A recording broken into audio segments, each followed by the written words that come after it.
Hello buddies. ഇന്നത്തെ വീഡിയോയിൽ നമ്മൾ കാണാൻ പോകുന്നത് Hunter X Hunter season 2 episode 33 ഈ എക്സൈറ്റിംഗ് എപ്പിസോഡിന്റെ സ്റ്റാർട്ടിങ്ങിൽ തന്നെ നമ്മൾ കാണുന്നത് കഴിഞ്ഞ എപ്പിസോഡിൽ കില്ലു പറയുന്നുണ്ടായിരുന്നു, ഹേ ഗോൺ, നമ്മൾ ഒരുമിച്ച് നിന്ന് പഠിക്കണം, അല്ലെങ്കിൽ നമ്മളെല്ലാം കുഴപ്പത്തിലാവും. ഗോൺ ബെഡ് റെസ്റ്റിലായിരുന്നു 2 മാസത്തോളം. അതിപ്പോൾ കഴിഞ്ഞിരിക്കുകയാണ്.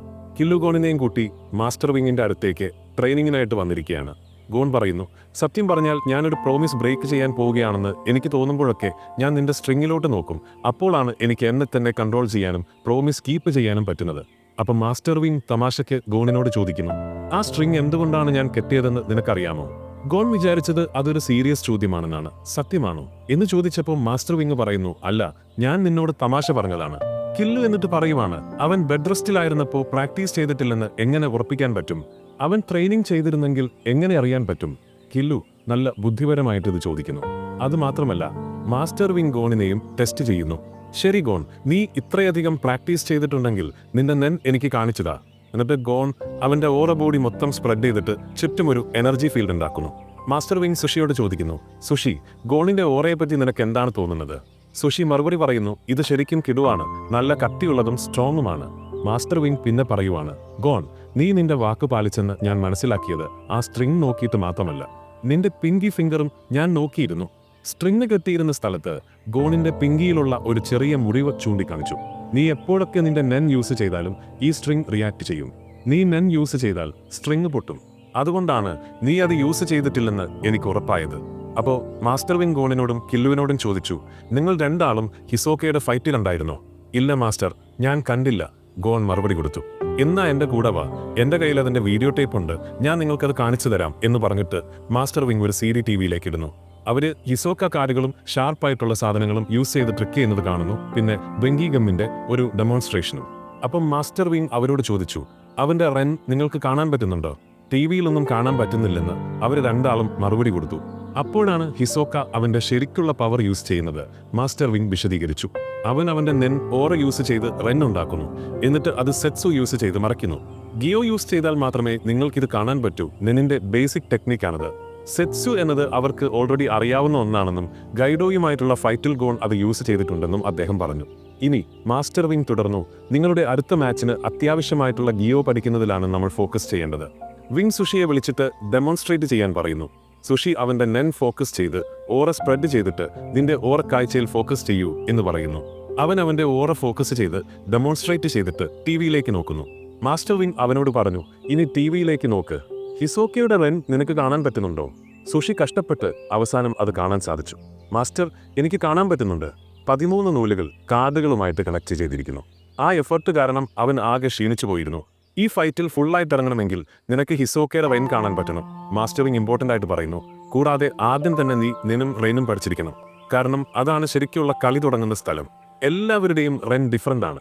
നീ ഒരിക്കലും അവരുടെ കഴിവുകൾ കോപ്പി ചെയ്യാൻ പാടില്ല. നിന്റെ പവർ യുണീക്ക് ആയിരിക്കണം.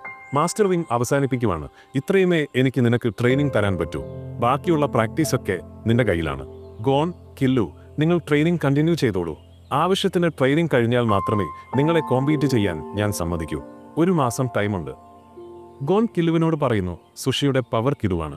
അവര് ലിഫ്റ്റിൽ പോകുന്ന സമയത്ത് കില്ലുവിന് ആരോ അവരുടെ ഓറ യൂസ് ചെയ്യുന്നതായിട്ട് ഫീൽ ചെയ്യുന്നു. ഫ്ലോർ മാസ്റ്റർ ആവാൻ കോമ്പീറ്റ് ചെയ്യുന്ന 3 പേരിൽ ഒരാളായ സഡോസയാണിത്. അവൻ അവരെ ഒരു ഫൈറ്റിന് ചലഞ്ച് ചെയ്യുന്നു. വേറെ ടൈം സ്ലോട്ടുകളായതുകൊണ്ട് തങ്ങൾക്ക് ഫൈറ്റ് ചെയ്യാൻ പറ്റില്ലെന്ന് കില്ലു പറയുന്നു.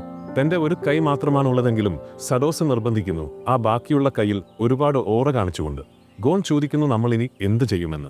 സഡോസ അവന്റെ ചലഞ്ച് വീണ്ടും പറയുന്നു. ഗോൺ അവരെ മൈൻഡ് ചെയ്യാതെ നടന്നു പോകുന്നു. സഡോസ അവരെ കൊണ്ട് തന്നെ ഫൈറ്റ് ചെയ്യിക്കുമെന്ന് ശപഥം ചെയ്യുന്നു. അവന്റെ നോട്ടം സുഷിക്ക് നേരെ തിരിയുന്നു. 3 ട്രെയിനീസും ഗോൺ, കില്ലു, സുഷി വീണ്ടും അവരുടെ റൂമിൽ തിരിച്ചെത്തി ഫുൾ എനർജി പ്രാക്ടീസ് ചെയ്യുവാണ്. ഗിയോ യൂസ് ചെയ്യുന്നതിന് മുമ്പ് അവരുടെ ഓറയെ കാഴ്ചയിലേക്ക് തിരിച്ചുവിടണം. ഇതാണ് അവരുടെ ഫസ്റ്റ് ടാർഗറ്റ്. അവർ നല്ല കഷ്ടപ്പെട്ട് പ്രാക്ടീസ് ചെയ്യുന്നു. നമുക്ക് ഗിയോ ടെക്നിക്ക് പ്രാക്ടീസ് ചെയ്യാമെന്ന് കില്ലു പറയുന്നു. അവരുടെ സ്പീഡിലുള്ള പ്രോഗ്രസ് കണ്ടിട്ട് സുഷിക്ക് പേടിയാവുന്നു. അവര് എന്നേക്കാൾ സ്ട്രോങ് ആവുകയാണല്ലോ. അവൻ സ്വന്തം കാര്യം നോക്കി പ്രാക്ടീസിന് തടസ്സമുണ്ടാക്കുന്നു. എല്ലാവർക്കും റെസ്റ്റ് വേണമെന്ന് പറയുന്നു. അവര് റൂമിലേക്ക് മടങ്ങുമ്പോൾ സുഷി താരത്തെ നിലയിലേക്ക് നടക്കുന്നു. സുഷിയുടെ പെരുമാറ്റത്തിൽ ഡൗട്ട് തോന്നിയിട്ട് കില്ലു അവനെ ഫോളോ ചെയ്യുന്നതായിട്ട് തോന്നുന്നു. എന്നാൽ ശരിക്കും സഡോസയാണ് സുഷിയെ ഫോളോ ചെയ്യുന്നത്. കില്ലു 2 പേരെയും രഹസ്യമായിട്ട് നോക്കുന്നു. ഫോളോ ചെയ്യപ്പെടുന്നതൊന്നും അറിയാതെ സുഷി വീട്ടിലേക്ക് നടക്കുന്നു. പെട്ടെന്ന് സുഷിക്ക് വയ്യാതെയാവുന്നു. എന്താ സംഭവിക്കുന്നേ? എനിക്ക് ശ്വാസം മുട്ടുന്നു, എനിക്ക് അനങ്ങാൻ പറ്റുന്നില്ല, എനിക്ക് തല കറങ്ങുന്നു എന്ന് അവൻ നിലത്ത് വീഴുമ്പോൾ ആലോചിക്കുന്നു. സഡോസയുടെ 2 കൂട്ടാളികളിൽ ഒരാൾ വന്നിട്ട് സുഷിയെ പിടിക്കുന്നു. അവൻ സുഷിയുടെ ഷൂ ഗൈഡോയ്ക്ക് കൊടുത്തിട്ട് ഗോണിന് ഒരു മെസ്സേജ് കൊടുക്കാൻ പറയുന്നു. സുഷിയുടെ സേഫ്റ്റിയെപ്പറ്റി ആലോചിച്ചിട്ട് നല്ല ദേഷ്യം വന്നിട്ട് കില്ലു ഒരു തീരുമാനം എടുക്കുകയാണ്. സഡോസയായിട്ട് അവൻ തന്നെ ഫൈറ്റ് ചെയ്യാൻ തീരുമാനിച്ചു. ഗോണിനെ പ്രൊട്ടക്ട് ചെയ്യാനും സഡോസയെ ഒരു പാഠം പഠിപ്പിക്കാനും വേണ്ടിയാണ് അവൻ ഇങ്ങനെ ചെയ്യുന്നത്. സഡോസയെ ഫേസ് ടു ഫേസ് കണ്ടപ്പോൾ കില്ലു അവനോട് ഒരു കാര്യം സ്ട്രോങ് ആയിട്ട് പറഞ്ഞു. ഇനി എങ്ങാനും സുഷിയെ ഉപദ്രവിച്ചാൽ നിന്നെ ഞാൻ വെറുതെ വിടില്ല.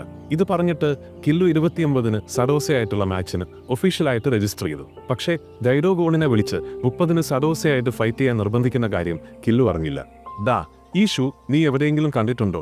നീ മെയ് 30-ന് സഡോസയായിട്ട് ഫൈറ്റ് ചെയ്തില്ലെങ്കിൽ സുഷി പിന്നെ ഒരിക്കലും ട്രെയിൻ ചെയ്യാൻ പറ്റില്ല എന്ന് പറഞ്ഞിട്ട് ഗൈഡോ ഗോണിനെ വിളിക്കുന്നു. ബ്ലാക്ക് മെയിൽ ചെയ്തപ്പം ഗോൺ സമ്മതിച്ചു. ഗൈഡോ സഡോസയോട് പറയുന്നുണ്ട് ഗോൺ 30-ന് ഫൈറ്റ് ചെയ്യുമെന്ന്. എന്ന പ്ലാനൊക്കെ വർക്കാവുന്നുണ്ട്. ഞാൻ പതുക്കെ ജയിക്കും എന്ന് സഡോസ നല്ല കോൺഫിഡന്റ് ആയിട്ട് പറയുന്നു. അതേസമയം കില്ലു ബോധം കെട്ടിലിറക്കുന്ന സുഷിയെ തിരിച്ച് അവന്റെ റൂമിലേക്ക് കൊണ്ടുപോകുന്നുണ്ട്. എന്നിട്ട് പറയുന്നുണ്ട് ഇവരെയൊന്നും കൊല്ലാതിരിക്കാൻ എന്തൊരു പാടാണ്. പിറ്റേന്ന് രാവിലെ ഹെവൻസ് അരീനയിൽ ഒരു ബ്ലാക്ക് മാർക്കറ്റ് ടിക്കറ്റ് വിൽക്കുന്ന ആൾ വരാനിരിക്കുന്ന ഫൈറ്റ്സിനെ പറ്റി ഉറക്കെ പറയുന്നു. 29-ന് സഡോസ ഒറ്റക്കയ്യൻ വേഴ്സസ് കില്ലു, 30-ന് സഡോസ വേഴ്സസ് ഗോൺ. ആൾക്കാരെ ഞെട്ടിപ്പോയി. സഡോസയ്ക്ക് ഒരു കൈ മാത്രമേ ഉള്ളൂ എന്നാണോ നീ പറഞ്ഞത്? അവനോട് ഫൈറ്റ് ചെയ്താൽ നീ തീർന്നെന്ന് കൂട്ടിക്കോ, ആരോ വിളിച്ചു പറഞ്ഞു. ഇത് കേട്ട കില്ലുവിന് താൻ പറ്റിക്കപ്പെട്ടതാണെന്ന് മനസ്സിലായി. അവൻ സ്പീഡിൽ മാസ്റ്റർ വിങ്ങിന്റെ റൂമിലേക്ക് ഓടി. മാസ്റ്റർ, ഇന്നലെ സുഷിയെ രക്ഷിച്ചതിന് താങ്ക്സ്, കില്ലു നന്ദിയോടെ പറയുന്നു. മാസ്റ്റർ, ഞാൻ ഗ്യോയിൽ മാസ്റ്ററായി. ഞാൻ കാണിച്ചു തരാം. അവൻ അവന്റെ നെൻ ആക്ടിവേറ്റ് ചെയ്യുകയും അവന്റെ ഓറക്കാഴ്ചയിൽ ഫോക്കസ് ചെയ്യുകയും ടിവിയിൽ ഹിസോക്കയുടെ ഫൈറ്റിന്റെ റീപ്ലേ പെട്ടെന്ന് വിശകലനം ചെയ്യുകയും ചെയ്യുന്നു. ഞാൻ 15 ത്രെഡ്സ് കാണുന്നുണ്ട് മാസ്റ്റർ. 13 കാർഡുമായി കണക്ട് ചെയ്തിരിക്കുന്നു. 2 ഹിസോക്കയുടെ സ്കാർഫിലേക്കും കൈയിലേക്കും. അവൻ അവന്റെ റന്നിനെ കാർഡുകളിലേക്കും പിന്നെ കാസ്ട്രോയുടെ ബോഡിയിലേക്കും കാലുകളിലേക്കും കണക്ട് ചെയ്യുന്നു. ഇത് കറക്റ്റ് അറ്റാക്ക് ചെയ്യാൻ സഹായിക്കുന്നു. മാസ്റ്റർ വിങ്ങിന് കില്ലുവിന്റെ പ്രോഗ്രസ് കണ്ടിട്ട് ആകെ ഇംപ്രസ്ഡ് ആയി. അവൻ ചോദിക്കുകയാണ്, നിങ്ങൾ 2 പേരും ഗ്യോ മാസ്റ്റർ ആക്കിയോ എന്ന്. അപ്പോഴാണ് കില്ലു അറിയുന്നത് ഗോൺ ഓൾറെഡി അത് മാസ്റ്റർ ആക്കിയെന്ന്. ഗോൺ തന്നെയും കൂട്ടാതെ സീക്രട്ടായിട്ട് ട്രെയിൻ ചെയ്ത കാര്യം അപ്പോഴാണ് കില്ലുവിന് മനസ്സിലായത്. അതേസമയം സുഷി അവരുടെ അഡ്വാൻസ്മെന്റ് കണ്ടിട്ട് അസൂയ മൂത്ത് കത്തുവാണ്. മാസ്റ്റർ വിങ് അവരുടെ ഇനി നടക്കാനുള്ള മാച്ചിനെ പറ്റി ചോദിക്കുന്നു. ഞാൻ 30-നാണ് ഫൈറ്റ് ചെയ്യുന്നതെന്ന് ഗോൺ പറയുന്നു. ഞാൻ 29-നാണ് ഫൈറ്റ് ചെയ്യുന്നതെന്ന് കില്ലു ആഡ് ചെയ്യുന്നു. എനിക്ക് നിങ്ങൾ 2 പേരുടെയും പേരിൽ ഒരുപാട് സന്തോഷമുണ്ട്. മാച്ചിൽ നിങ്ങളുടെ സ്കിൽസൊക്കെ കാണിക്കി എന്ന് പറഞ്ഞ് മാസ്റ്റർ വിങ് അവരെ എൻകറേജ് ചെയ്യുന്നു. അവർ പോകുന്ന വഴി കില്ലു ഗോണിന് ആശ്വാസം കൊടുത്തു പറഞ്ഞു, നീ ഗൈഡോയുടെ ബ്ലാക്ക് മെയിലിനെ പറ്റി ഓർത്ത് പേടിക്കേണ്ട. ഇനി അവൻ ഒരിക്കലും നമ്മളെ ശല്യം ചെയ്യില്ലെന്ന് ഞാൻ ഉറപ്പാക്കിക്കോളാം. പിറ്റേന്ന് ഹെവൻസ് അരീനയിലെ അവന്റെ റൂമിലിരുന്ന് സഡോസ് പ്ലാൻ ചെയ്യുവാണ്. ആദ്യം ഞാൻ കില്ലുവിനെ കൊല്ലും, പിന്നെ ഗോണിനെ. ഇനി 3 പോയിന്റ് കിട്ടിയാൽ ഞാൻ ഫ്ലോർ മാസ്റ്റർ ആവും.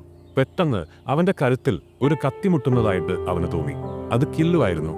ഒന്ന് അനങ്ങിയാൽ ഞാൻ നിന്നെ വെട്ടും, എന്നെ ഒന്ന് തുറച്ചു നോക്കിയാൽ ഞാൻ നിന്നെ വെട്ടും, മിണ്ടിയാൽ ഞാൻ നിന്നെ വെട്ടും, മനസ്സിലായോ? കില്ലു പേടിപ്പിക്കുന്ന ലുക്കിൽ ചോദിച്ചു. അങ്ങനെ മെയ് 29 കില്ലുവും സഡോസയും തമ്മിലുള്ള മാച്ച് വളരെ പെട്ടെന്നും ക്ലിയർ ആയിട്ടും കഴിഞ്ഞു. കില്ലുവിന്റെ വിജയം അനൗൺസ് ചെയ്യുന്നു. ആ കുഞ്ഞൻ ചെക്കൻ ജയിച്ചത് കണ്ട് ജനക്കൂട്ടം ഞെട്ടിപ്പോയി. കില്ലു നല്ല കൂളായിട്ട് വിജയിച്ച ഭാവത്തിൽ നിൽക്കുന്നു.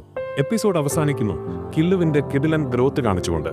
അപ്പോൾ ഈ വീഡിയോ ഒന്ന് ഇഷ്ടപ്പെട്ടാൽ നിങ്ങൾ ലൈക്ക് ചെയ്യണേ, സബ്സ്ക്രൈബ് ചെയ്യണേ. അപ്പോൾ okay guys, bye, thank U.